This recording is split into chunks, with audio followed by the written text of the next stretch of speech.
preached a lot of sermons. I consider this to be my craft, communication and public speaking. I work really hard to try my best to hone my craft. Every week, I put about 10 hours in researching and writing this sermon every Sunday. I try every sermon to be informative so that you learn something. I try to be passionate so that you feel something. And I try for it to be compelling so that you do something. And not all my sermons are that way. I'm just going to be honest with you. If you've heard me preach for the past 2 years, I've been here for about 2 years now. If you've heard me preach, not all of them are like that. We can be honest here. It's okay. You're not going to hurt my feelings. I am well aware. Not all of them are great. But some of them are. There's been some Sundays where I've slunk off the stage and I'm like, oh gosh. And I think I should have worded this differently, or most Sundays I think, I should have included that or explained that more, or this sounded weird, or that joke wasn't good. I think that, but some Sundays I float down off the stage. And I go up to my wife, Sarah, and I go, that was a good sermon. Well, let me tell you, of all the sermons I've preached, good or bad or whatever in between, I have never gotten the response that Jonah got. I have never preached a sermon and had a whole city turn to God.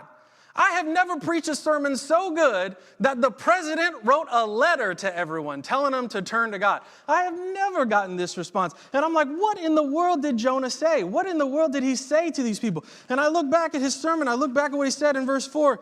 His sermon was, 40 more days and Nineveh will be overthrown. That's all he said. That's all he said. That doesn't make any sense. Why did they respond? Why did they believe? Why did they make this change? Why did he get that response? I mean, Jonah showed up out of nowhere. He didn't do any miracles. He preached one short, boring sermon, if I can say so myself. He didn't put 10 hours into it, I can tell you that. And then the whole city turned to God. It doesn't make any sense. Unless you know the backstory.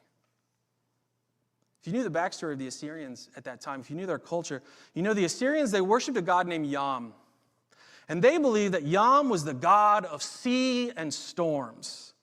And imagine if you're an Assyrian, you're a sailor and you're on a ship and this supernatural storm comes out of nowhere and it just starts raging and you cry out to Yam and you beg Yam and you plead with Yam and nothing happens. But you see this guy Jonah on your boat, and Jonah says he's a prophet of the one true God. And the one true God commands the seas and the storms. And actually, if you throw him overboard, the one true God will stop this. And you don't believe it, and you don't know what's going on, but you pick him up and you throw him overboard, and it stops. Imagine you saw that. Who is the one who commands the seas and storms? It's not Yam. Who is the one who is over all things? We also know that the Assyrians, they worshipped a god named Oannes. Oannes was, they believed, the god of wisdom. They believed that every winter, Oannes was swallowed by the great fish Tiamat, and in the spring, he was spit up on the shore to teach wisdom to the people. Imagine you were an ancient Assyrian. Imagine you were there on the shore, and from the breaks in the waves, imagine you saw this massive sea creature actually emerge from the sea and spit a man out. Imagine if you saw that. What would that do to your whole worldview? How would that rock you to your core? Everybody would be talking about this. Everyone would be sharing the stories about this. Everyone, everywhere would be like, we actually saw this is what happened. Imagine you're an ancient Assyrian living in Nineveh, and everybody's talking about this. It's the rumors everywhere. The fish that spit the man out.